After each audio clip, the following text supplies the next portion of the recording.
Good morning, friends. Welcome back to SM Academy, online teaching learning platform. Here we are learning the oral communication that is for our TYBA AEC Ability Enhancement course.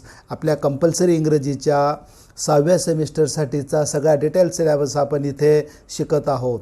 Dear friends, in previous lecture मागच्या लेक्चरमध्ये आपण oral communication, interview stages, preparation for the interview, tips for the preparation of the interview, decorum manners और preparation stages before the interview, during the interview, after the interview आणि या सगळ्या शिकलो.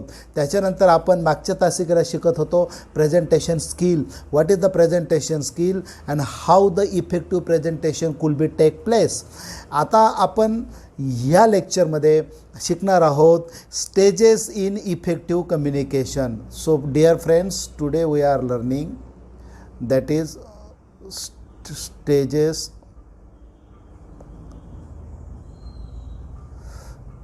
in effective presentation.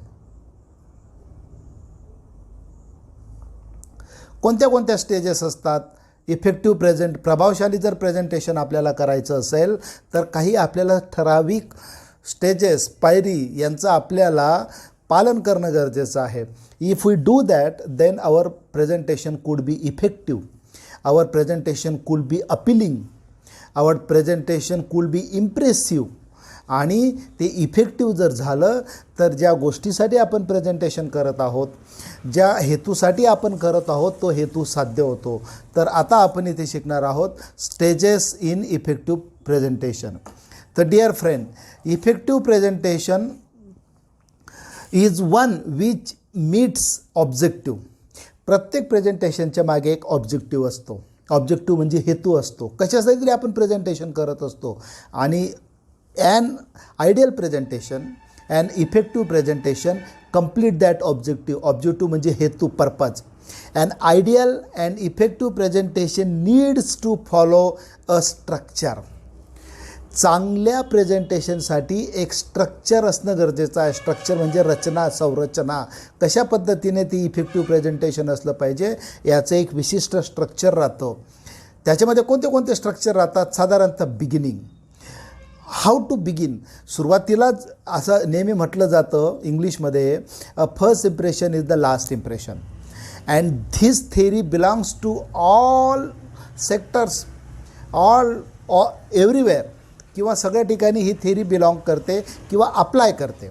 Everywhere it touches, it appeals this theory that first impression is the last impression.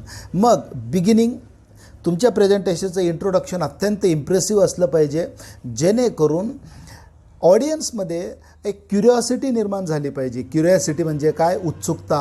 What could be next, how the product is effective. हे नाहीतर साधारणतः जर तुमचं beginning चांगलं नसेल, if your beginning is not impressive and good, तर ऑडियन्सला कळतं की पुढे काय आहे. They can guessed, they can apprehend and it loses the concentration of the speaker as well as the audience also. याच्याने त्या स्पीकरचं पण कॉन्सन्ट्रेशन जातं आणि ऑडियन्सचं पण कॉन्सन्ट्रेशन जातं. नंतर तुम्ही सुरुवात केल्यानंतर, इफेक्टिव्ह केल्यानंतर दुसरं प्रेझेंटेशनचं एक मिडल असतं. And that middle could be logical. What is the logical? It could be logical development of an idea, argument of a product, thought, what you are expressing before the audience. तुम्ही जी गोष्ट ऑडियन्सला सांगता आहात presentation करत असताना, त्याचं एक logical sequence असलं पाहिजे, लॉजिकल आर्ग्युमेंट असलं पाहिजे. आणि सगळ्यात महत्त्वाचं एंड, कन्क्ल्युजन, तो सुद्धा तेवढाच प्रभावी असला पाहिजे. These are the key elements of an ideal presentation.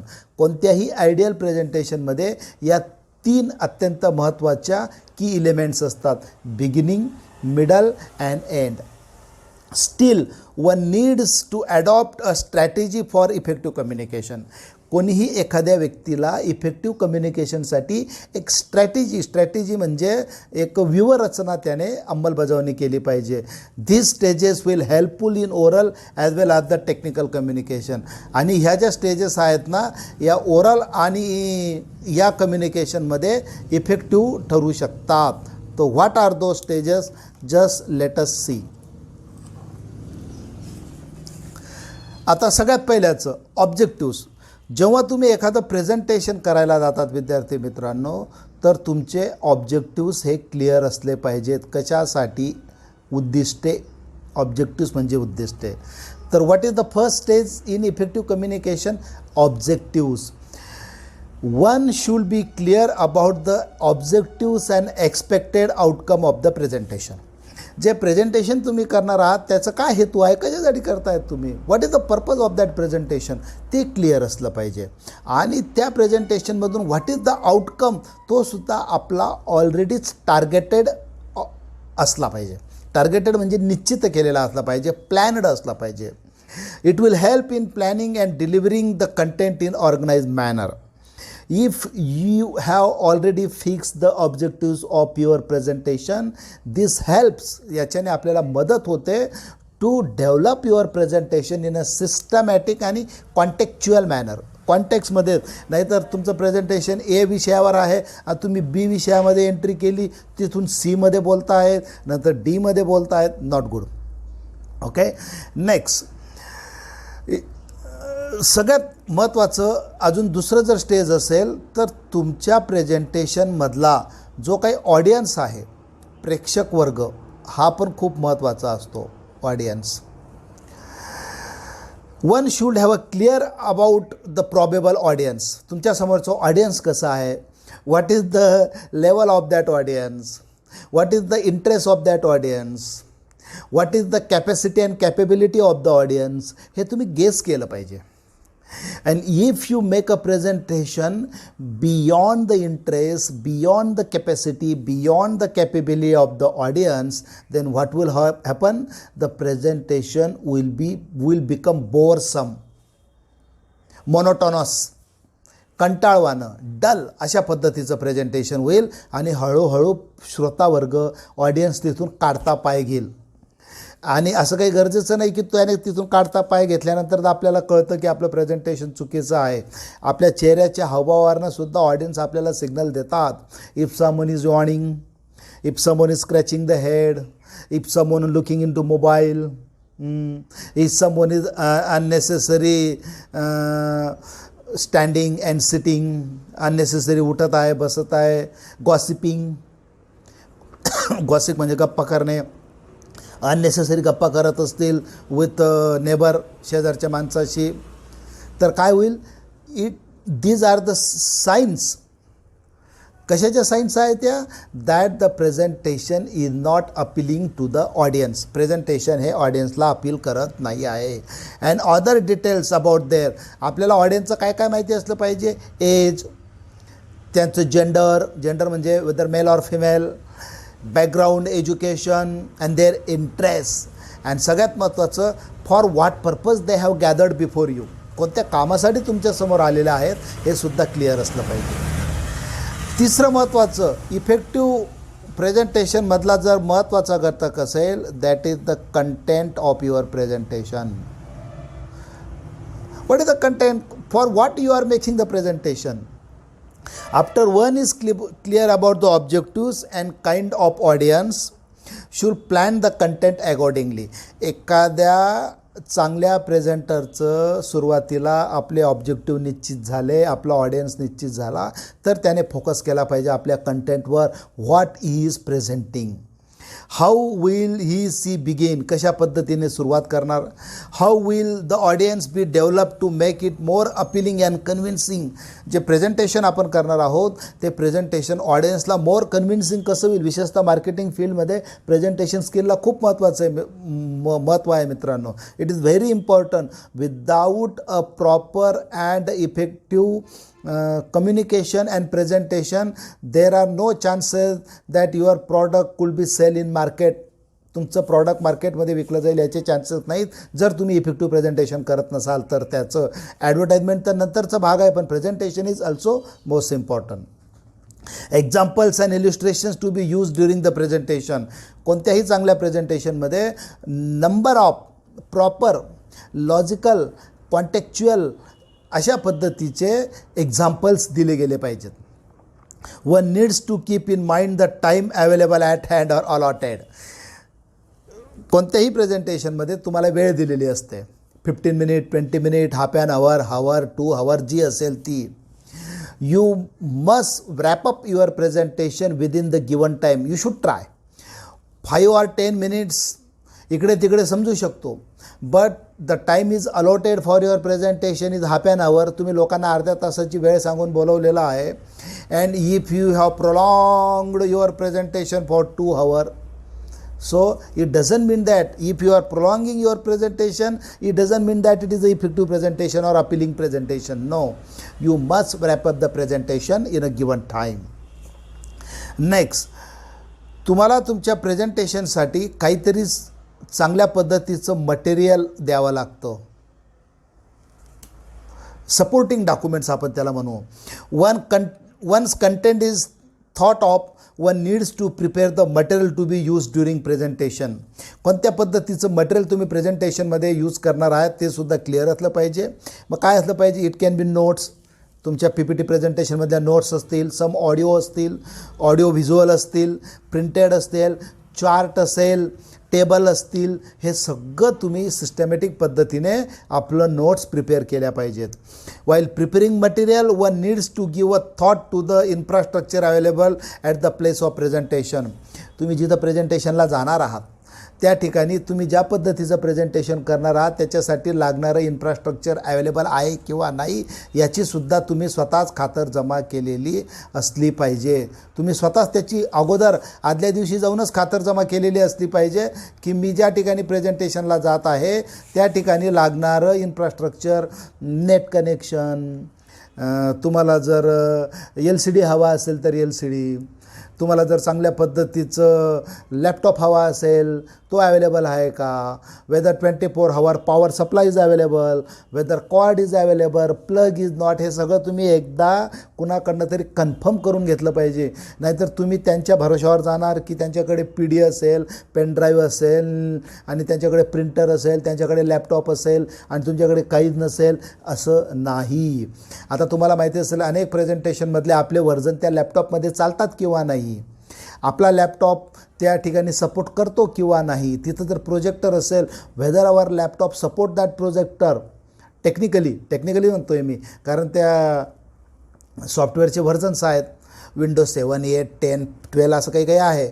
Whether it support it not, तुमचा फॉन्ट सपोर्ट करतो का नाही, हे सगळं तुम्ही चांगल्या पद्धतीने प्रिपेरेशन केलेलं असलं पाहिजे. आणि नंतर सगळ्यात महत्त्वाचं येतं की दॅट इज ॲक्च्युअल प्रेझेंटेशन.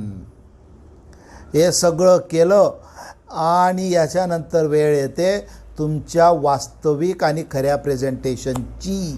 ते इफेक्टिव्ह झालं पाहिजे. नाहीतर ऑब्जेक्टिव्ह भरपूर गोळा केले, ऑडियन्स टार्गेटेड केला, कंटेंट गोळा केला, मटेरियल गोळा केला, प्रिपरेशन केलं आणि प्रत्यक्षात जर ऑडियन्ससमोर प्रेझेंटेशन झालं नाही तर काय उपयोग? It has no use, no value.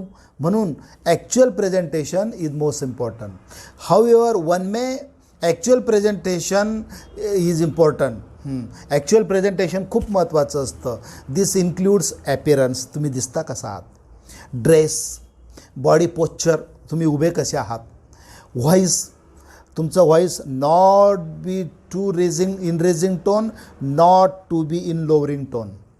मोठ्यातही नसला पाहिजे आणि कमीही नसला पाहिजे. Body language, your body language must be positive. Physical movements, your physical movements generally should not be awkward, especially when your audience targeted is ladies or female.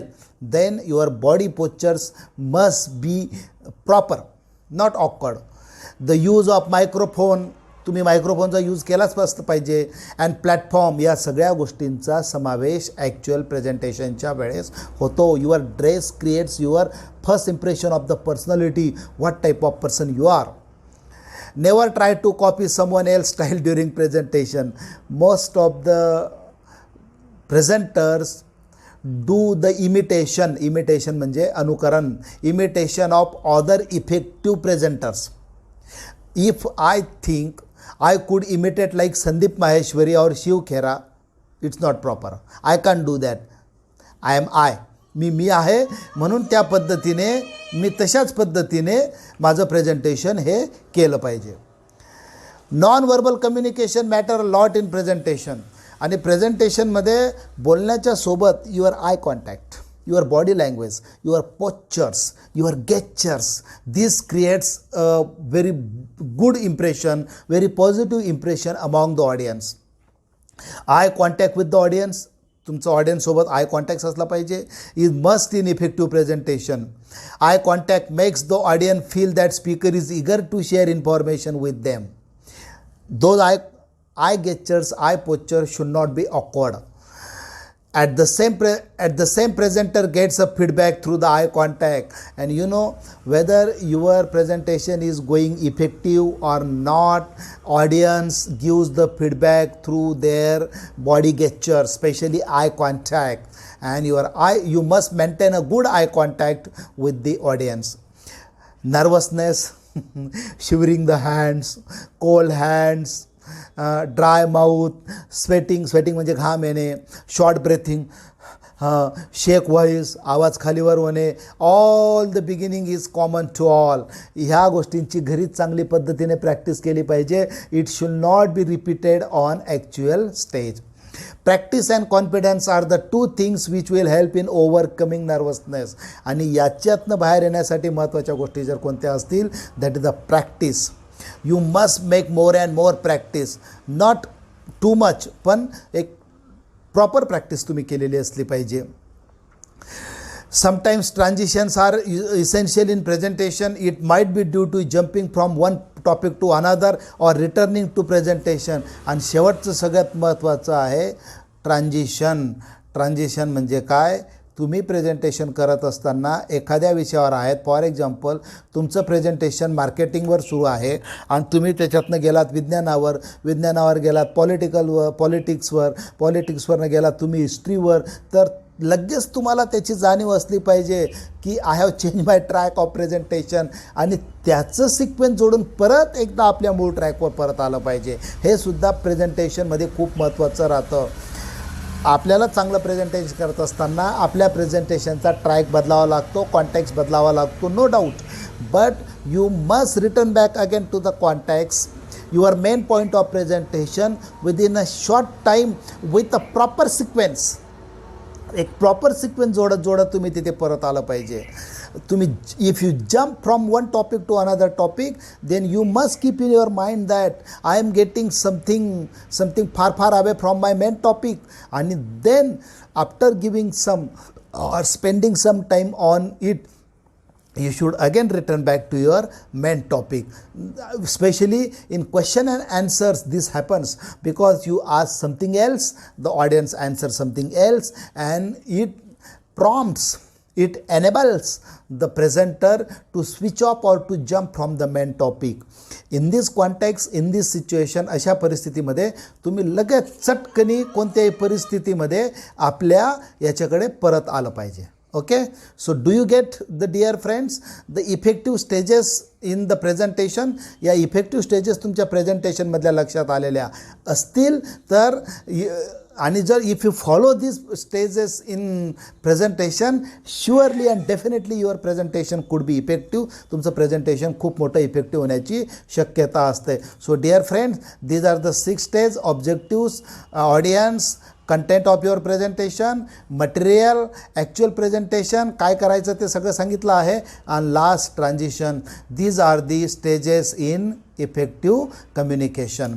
So dear friend, here the presentation topic is over, आणि याच्यानंतर आपण स्पीचेसकडे वळूया. Next topic जो आपला असेल, speeches, stages, occasions and example. So thank you friends. Thank you watching the online video lectures on SM Academy YouTube channel, your YouTube channel, your online teaching learning platform, learning language and literature. Thank you. Keep watching. Be in touch with me. Thank you, friends.